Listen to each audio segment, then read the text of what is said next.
Calvin was the most agreeable leader I'd ever coached. An SVP of operations, 15 years at the company, universally liked, and I mean universally. In the 360 I ran before we started working together, not one person had a negative word. Supportive, collaborative, a stabilizing presence.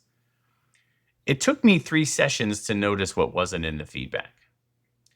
Nobody said he'd ever changed their mind. Nobody said he'd ever taken a side. 2 of his directors had been in conflict for months. A resource fight, the kind that shows up in every growing organization. Both brought it to Calvin, and both times, Calvin did the thing he always did. He listened well. He validated both perspectives.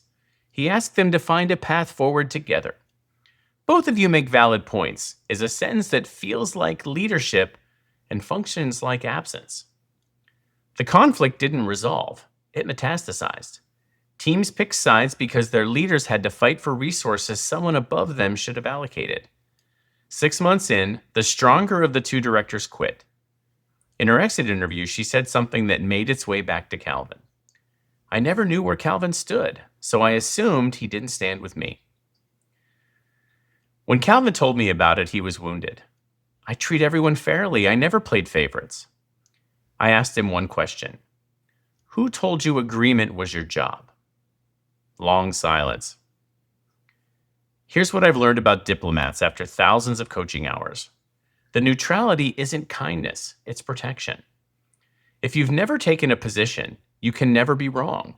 You can never be the reason someone's upset. You can never lose the approval that, somewhere along the way, became the thing you actually manage. But neutrality reads differently from the below. To the leader, it feels like fairness. To the team, it's fog. They can't predict you, so they can't trust you with anything that has stakes. Neutral is a position too. It's just nobody's. Calvin tried something.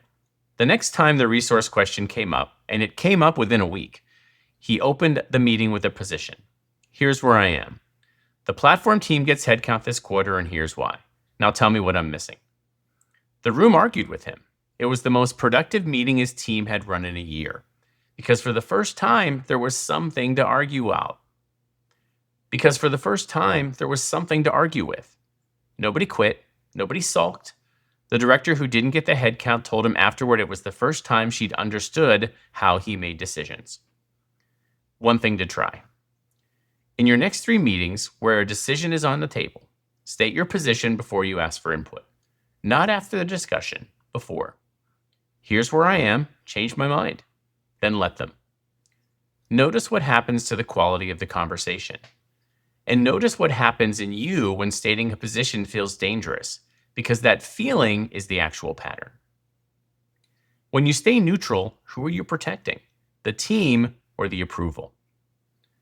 I'm Danesh, and this is the Leaders in Our Neighborhood, and I'll see you next Friday.